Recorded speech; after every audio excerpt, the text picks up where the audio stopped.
नमस्कार विद्यार्थी मित्रांनो, भावी शिक्षक आणि शिक्षिकेंनो, टिप्स फॉर टीईटी मध्ये मी अक्षय विरकर तुम्हा सर्वांचं स्वागत करतो। तर चला आता आपण इयत्ता तिसरी जुनं विज्ञानचं जे पुस्तक होतं ना त्याच्यातील महत्त्वपूर्ण नोट्स पॉइंट्स बघणार आहोत। ह्या नोट्स ह्या पॉइंट्स एकदम काळजीपूर्वक वाचा, ऐका, लक्ष देऊन ऐका।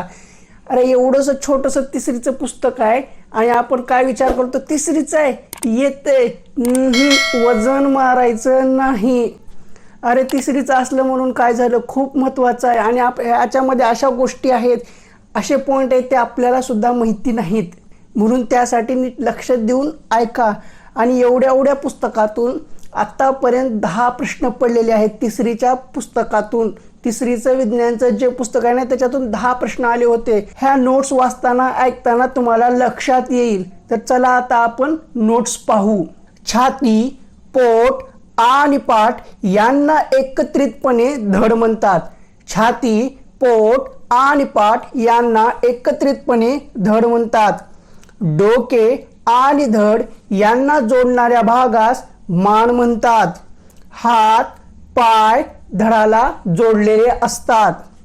दंड, कोपर, अग्रबाहू, मनगट, तळहात आणि बोटे हाताचा भाग आहेत। लक्ष द्या, दंड, कोपर, अग्रबाहू, मनगट, तळहात आणि बोटे हे हाताचा भाग आहेत। तळहात आणि बोटे यांना मिळून पंजा होतो। तळपाय आणि बोटे यांचे मिळून पाऊल होते। माणसाच्या धडाला हात व पाय जोडलेले असतात।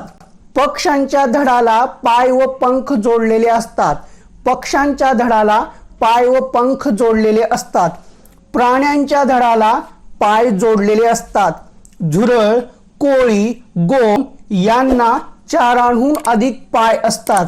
झुरळ, कोळी, गोम यांना 4हून अधिक पाय असतात। झुरळ, फुलपाखरे अशा किड्यांना पंख आणि पायही असतात।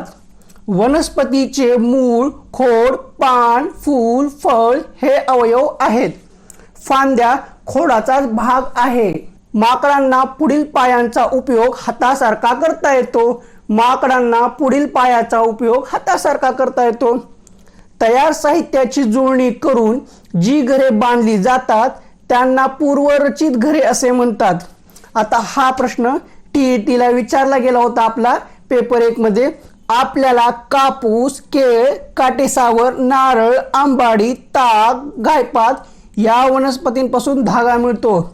आपल्याला कापूस, केळ, काटेसावर, नारळ, आंबाडी, ताग, गायपात या वनस्पतींपासून धागा मिळतो। कापसाच्या धाग्यापासून सुती कापड तयार करतात। उन्हाळ्यात पातळ सुती कपडे वापरणे चांगले असते। आंबाडी, ताग वगैरे वनस्पतींच्या धाग्यांपासून गोंडपाट, जाड कापड विणतात। हा प्रश्न येऊन गेला आपल्या टीईटीला। गायपाताच्या धाग्यापासून दोरी तसेच दोर वळतात, यापासून गोंडपाटही विणतात। रेशमाच्या किड्यापासून रेशमी धागा मिळतो। रेशमी कापड तलम व चमकदार असते। नायलॉन, रेयॉन, टेरिलिन, पॉलिस्टर हे कृत्रिम धागे आहेत। यांचा शोध प्रयोगशाळेत लावला। तांदूळ, ज्वारी, बाजरी, मका, नाचणी, गहू हे तृणधान्य आहेत। तृणधान्यात पिष्ट घटक असतो म्हणून त्यांना पिष्टमय पदार्थ म्हणतात। पिष्टमय पदार्थांपासून शरीराला उष्णता, ऊर्जा मिळते। दूध, मांस, मासे, अंडी यात प्रथिने असतात। तूर, मूग, मटकी, चवळी, हरभरा, वाटाणे हे कडधान्य आहेत। यांमध्ये सुद्धा प्रथिने असतात। प्रथिनांमुळे, प्रथिनयुक्त पदार्थांमुळे शरीराची झीज भरून निघते। प्रथिनयुक्त पदार्थांचा वापर करून कालवण तयार करतात।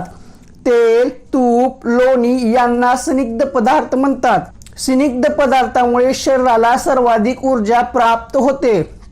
अन्न पदार्थ दीर्घकाळ टिकण्यासाठी, सुरक्षित राहण्यासाठी त्यावर वाळवणे, खारवणे, पाकवणे अशा क्रिया केल्या जातात। अन्नकण दाताच्या फटीत असतात। 6 महिन्यानंतर बाळाला दात येऊ लागतात। हा प्रश्न 2013च्या टीईटीच्या प्रश्नपत्रिकेमध्ये आपल्याला दिसून जाईल। 3 वर्षापर्यंत बाळाला दात येतात. आता बघा, हा प्रश्न आपल्या परीक्षेत येऊन गेलेला आहे. 6 वर्षापासून दुधाचे दात पडण्यास सुरुवात होते. 6 वर्षापासून दुधाचे दात पडण्यास सुरुवात होते. बघा, हा तिसरीच्या पुस्तकातला प्रश्न आपल्या टीईटीला विचारला गेला होता. बघा, तिसरीचं पुस्तक सुद्धा किती महत्वाचं आहे. कीटकांना गिळून स्वतःच्या पोषणास मदत करणारी वनस्पती घटपर्णी होय. मांडीची आणि हाताची हाडे लांब आणि जाड असतात. छातीच्या हाडाची रचना पिंजऱ्यासारखी असते. पाठीचा कणा ही मणक्याची माळ असते.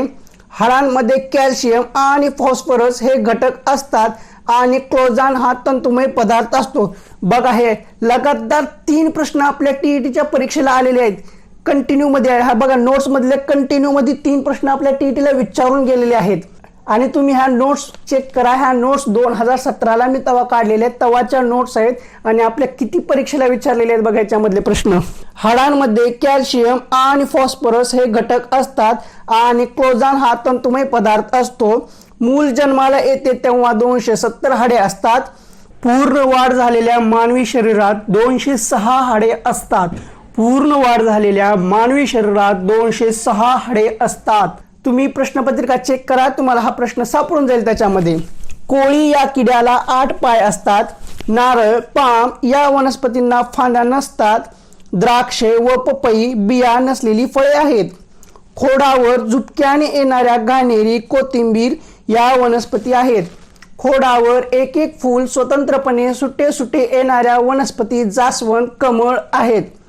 मुंगीप्रमाणे वारूळ करणारा प्राणी वाळवी हा आहे. इग्लू ही घरे टुंड्रा बर्फाळ प्रदेशात आढळतात. वल्कले म्हणजे वस्त्र. अगदी प्राचीन काळी माणूस झाडांची साले काढून अंगाला गुंडाळत असे, त्याला वल्कले म्हणत. हा सुद्धा प्रश्न आपल्या टीईटीच्या पेपर 2 मध्ये येऊन गेलेला आहे. म्हणजे बघा, प्राथमिकचे पुस्तकं ते पण जुने किती महत्वाचे आहेत. आपण त्याकडे दुर्लक्ष करत गेलो. आपल्याला माहीतच नव्हते की कुठल्या पुस्तकातून प्रश्न विचारले जातात. प्रश्न हे जुन्या पुस्तकामधलेच आहेत, जे की सध्या अवेलेबल नाहीत. अशी पुस्तकं भेटणं शक्य नाही. खूप शोधल्यानंतरच पुस्तके भेटतात. तुम्हाला नोट्स उपलब्ध करून दिले आहेत, त्याचा फायदा घ्या. प्रत्येक नोटमधल्या प्रत्येक पानावरला प्रश्न परीक्षेमध्ये येऊन गेलेला आहे, पडलेला आहे. तर हा पहा, टीईटी पेपर 2 मध्ये पडलेला प्रश्न. त्वचेखाली स्पर्शाचे तंतू असतात. केसाचे मूळ त्वचेत असते. त्वचेखाली स्पर्शाचे तंतू असतात. केसाचे मूळ त्वचेत असते. इंद्रधनुष्यातील रंग तांबडा, नारंगी, पिवळा, हिरवा, निळा, पारवा, जांभळा. शॉर्टकटमध्ये ओळखायचं झालं तर जातानाही पाणी पी. कानाच्या पाळीत हाड नसते. लक्षात घ्या, कानाच्या पाळीत हाड नसते. इंद्रधनुष्यातील तांबडा रंग वर असतो. जांभळा रंग सर्वात खाली असतो. तर हे होते आपले पेपर 1 मधील परिसर अभ्यास या घटकामध्ये विज्ञान मधील विचारले जाणारे प्रश्न. आता आपण या व्हिडिओमध्ये फक्त तिसरीचे पुस्तकातील महत्वाचे पॉइंट्स आणि नोट्स बघितलेले आहेत. तिसरीच्या पुस्तकापासून आपण शेवटपर्यंत 10वी पर्यंत जाणार आहोत. काळजी करू नका. ह्या व्हिडिओमध्ये आपण फक्त तिसरीच्या नोट्स बघितलेल्या आहेत. पुढल्या व्हिडिओमध्ये 4थीच्या बघू, कारण प्रत्येक इयत्तेनुसार त्यांनी प्रश्न विचारत गेलेले आहेत. त्यानुसार आपण प्रत्येक इयत्तेनुसार आपण विज्ञान कव्हर करत जाऊ. काळजी करू नका. 2 दिवसामध्ये तुमचं 3री पासून 10वी पर्यंत विज्ञान क्लिअर होऊन जाईल.